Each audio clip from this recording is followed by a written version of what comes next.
Good morning, everyone. It's still the morning. It is a Thursday, which means we are 3 days away until the next Spurs game. But today we're going to talk about many things on my daily thought. The first subject of which we're going to talk about is Antonio Conte's woes against the top six clubs. What's happening? We'll look at it. We'll go into it. Is this a thing to be worried about? Is it early in the season? Is it purely because we've played them away? We'll have that chat. Then we're going to have a look at the situation with Cristiano Ronaldo at Manchester United. What has gone on there? Has a manager finally stood up to him? Is Ten Hag doing the right thing? Where will he go? We'll have a look at that as well. And last but not least, Steven Gerrard getting the sack from Aston Villa. I don't think anyone was surprised. So we'll talk about that, and we'll talk about who could be the next incoming. May pique a bit of interest from Spurs fans that loved Pochettino. Is it going to be him? So we'll look at that as well. But let's start with Antonio Conte. And as always, please leave your thoughts throughout this video. Please remember that when you watch this video, I will audio have recorded this. So I might be in the chat talking to you, but I'm not chatting and typing at the same time. Hands are here. So let's have a look at Antonio Conte. For me, Antonio Conte against the top six teams this year has been... Spurs have been shocking. Let's be really honest. It's been three very, very bad performances against top six teams away from home. So let's look at those. And what I want to talk about is the difference and the kind of stark contrast to last year against those teams away versus this year, especially under Antonio Conte. I can't talk about Spurs versus Arsenal last year under Conte because that was under Nuno. So when I look at this, I look at many things. So let's start with this year, the big six teams we've played away. And for me, let's start by saying, guys, it's not about losing. We're going to lose games. We're going to lose at times to the big six, especially away from home. But for me, it's about the manner of the defeat, the difference in the way we're setting up compared to last year. So if we look at this season so far, our 3 away games against the big six, there's been Chelsea away, where we were, how we got a point was a miracle. Let's be really, really honest. It was an absolute miracle. They were battering us from pillar to post. Ruben Loftus-Cheek gave Ryan Sessegnon a lesson in how to be a footballer. Kovacic and I believe it was Jorginho on the day in midfield were just superior to Højbjerg and Bentancur. Our back three couldn't cope with them going forward. Kane and Son looked lost. But we managed to scrape a draw. But the actual performance, the way we set up was just really poor, really lackluster. Didn't look like there was a lot of fight, especially for the first kind of 70 minutes. Then we fast forward to the next game, which was Arsenal away. Now, lots of Spurs fans said that there was a lot of the game where they felt we played well. I didn't think that. I thought there was a lot of the game where we held in. You know, we kind of sat in. We made it difficult for Arsenal to get many clear shots. But I don't feel that we were actually that good. We had a couple of counterattacks. But in the main, I thought Arsenal gave us a bit of another footballing lesson. How to keep the ball, how to move, how to pass. And then, you know, half time you go in at 1-0 and you're thinking, okay, right, show us something else second half. What can we do? And then we came out and Arsenal came out the blocks that first 10, 15 minutes, got the goal, looked like they were going to score with every attack. And then obviously we had the situation with Emerson Royal getting sent off. But another footballing lesson, another team that they didn't just beat us, they made us look very, very ordinary. And then we look at Man United this week, and this was the most worrying of them all.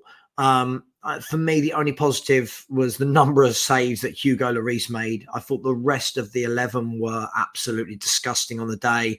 Everyone losing their individual battles, players being walked past in midfield, Sancho, Rashford, Anthony running past our wing-backs and centre-halves. Fun, getting in behind our centre-halves, 28, 29 shots, whatever it was in the game. And again, it looked really lacklustre. Now, the reason I bring this up is because when I look back let's look at towards the end of last season where we played Man City away and Liverpool away. Now, am I saying that those performances were stellar performances where we played swashbuckling football? And no, it wasn't. But what we did do is we held a shape. We were tough to beat. We looked organised and our counter-attack looked so much better. I mean, against Liverpool, arguably, we could have and maybe should have won. I mean, they had a lot of the ball, they had a lot of chances, but we looked resolute until they got their goal. Same with Man City. I think Man City in the game had 25, 26 shots, whatever it was, but we stood firm. We looked organised. It looked like we had a shape. And when we counterattacked at pace, and it looked frightening, and we caught them off guard. So for me, I'm struggling to work out in my head why the following season are we looking so bad against those away teams now? Not all away teams, the top 6 teams. Why all of a sudden have we lost that shape, that kind of design of sitting in and being rigid and tough to beat? I'm not having a go at Conte. I'm just asking the questions. Why do you guys think that is? Because surely he's had them for 6 months longer than before. He's had that pre-season to work with them. He's got some of his own players in, depending on who you believe. And yet we don't seem to be able to emulate that. Now, I'm not saying that won't happen, but if we continue in that vein against Liverpool away, against Man City away, it's not going to make for good reading. So I'm just keen to get everyone's thoughts. What do you think the difference is? Do you think there's a difference? Why were we so organised and tough to beat in those games? But this season, we've looked really easy for these teams to dominate us, and 2 of the 3 to beat us. If not for a lucky goal against Chelsea, it would have been 3 out of 3. So really interested to hear your thoughts on that one. Second of all, let's now look at Ronaldo. What's the situation with Ronaldo? I think this kind of situation dominated the summer. Lots of fans were talking about he's done. Ten Hag's not going to play him. He wants him out. He's going to go Bayern Munich. He's going to go Atletico Madrid. Do Chelsea want him? Some Spurs fans were dreaming that we wanted him. And to be fair, I'm going to say this from a football fan point of view. I'm not a Man United fan, so I can talk about this openly and honestly without worrying about any backlash. I really respect Ten Hag for what he's done. He's gone in there and almost said, I'm not saying in these words, but it's almost like, I don't care that you're Cristiano Ronaldo. I will do what's better for the team. And they look better for it. They do. They look much more of a complete team. I think Bruno Fernandes plays a lot better when Ronaldo's not in the 11. There's more movement. Now, are they as clinical finishers? No, but they look more of a unit. And you've got to say that's strong management. Well done to Ten Hag for doing that. We've seen Ronaldo throw his toys out the pram a few times lately as well, which tells you the frustration of his side of the story, that he believes he should be playing and he's frustrated at not getting the minutes. But the question really with this one, with Cristiano Ronaldo, is there's no doubt he's been one of the best 2, 3, 4 players that has ever played the game of football. I don't think any of us can ever doubt that. It doesn't matter whether you're Ronaldo, whether a Ronaldo fan, a Messi fan, a Maradona fan, a Pele. It doesn't matter.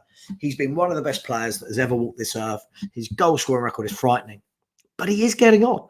He is. We can't deny that. He's not the same Cristiano Ronaldo.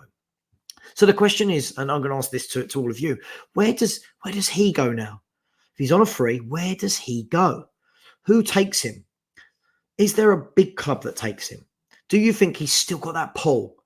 Has he still got that Cristiano Ronaldo magic, that pull to win games on his own, to go to a club, to increase shirt sales and marketing? Tell me, which big club do you think will get him? Do you think Chelsea might take him? Do they need a 37, 38-year-old? Arsenal? You see him going there? Liverpool? I mean, what do you guys think? Where do you think they'll go? Bayern Munich, Real Madrid? Will they have him back? I mean, where does Cristiano Ronaldo go from here? Or does he go to a Qatar? Does he go to an America, somewhere like that, a Turkey, and be the big name? What do you think about that? Because he will still score goals. It's just whether or not is he still elite level to play in the top leagues. Interesting one. Last but not least, Steven Gerrard finally got the sack from Aston Villa last night. And I don't think any football fan in their right mind could say that they're surprised, that they feel sorry for him, that they're shocked. I, for one, have been very vocal, saying I think that he's a really poor manager. I think he took over a team that wasn't doing great, but then got backed. He then got some good players in. When you're looking at the players like Luca Digne, Coutinho, some of the signings they made, Boubacar Kamara, if I'm saying that correct, Diego Carlos, some of the players that he brought in, you just feel that he should be doing a lot more than what he's done. I've just seen on Sky Sports News, I think he's won 4 of his last 22 Premier League games. He's got a 25% win record. And the fans that are interviewing outside the ground, they're not sorry to see him go. I do at the time, I felt was really harsh on Dean Smith actually getting the sack. But what do you make of that? What do you make of Steven Gerrard? Is he a good manager? Can we judge him properly? He's had a year in this league. Before that, can we judge him properly against the Scottish League? It's it's a tough one, isn't it? So what next for him? Where does he go? More importantly, who takes over at Aston Villa? Now, if we look at the managers that are on the odds list, I checked last night immediately after the sacking, and Mauricio Pochettino, the old Tottenham Hotspur and PSG manager, is at 4 to 7 on to get that job. Now, obviously, that's the bookies. That's where the money's gone. Doesn't mean it's going to happen. But if I was going to be an old cynic, I would suggest that whoever they're going to bring in, the conversations would have happened before the sacking of Steven Gerrard. So we'll see. But what do you guys reckon? And the majority of people watching this probably at the moment will be Tottenham Hotspur fans. Would you like to see him go to Villa? Would you like to see Poch back in the Premiership? Can he do a good job there? Can he repeat what he did at Spurs over a number of years? Can he bring in lots of young players and mould them into a Champions League team? What do you make of it? If not Poch, who else? I see Michael Beale's on that list. He was the number 2, wasn't he, for years with Steven Gerrard up at Rangers, then Aston Villa, and now he's gone to QPR. He's had 3 or 4 months being the main man and has been brilliant. They're top of the league. He's done sensational as Michael Beale. He turned down Wolves. Could he get it? Thomas Frank I saw was at 10 to 1. Thomas Tuchel was at 10 to 1. Is this job big enough for a Thomas Tuchel? PSG, Dortmund, Chelsea. Is this big enough for him? And then I believe the last one I saw was Sean Dyche was completing the top 5 at like 18 to 1. What do you reckon? Big Sean Dyche back into management? Will that style of football suit Villa? Would he play that style of football at a different club? So all of these different thoughts. So I'm keen to get your opinions and your thoughts and your comments on all of those 3 subjects. So is Conte's woes away at the top 6 and what's happened? Cristiano Ronaldo, where will he end up? And last but not least, Gerrard being sacked. Who is going to take his place? So I'll love you and leave you there. I'll be back on Sunday on the Spurs Corner with Henry Wright TV at THFC Will Rants and with Stel from Tottenham away. So after that, we will have played Newcastle and let's hope we bounce back.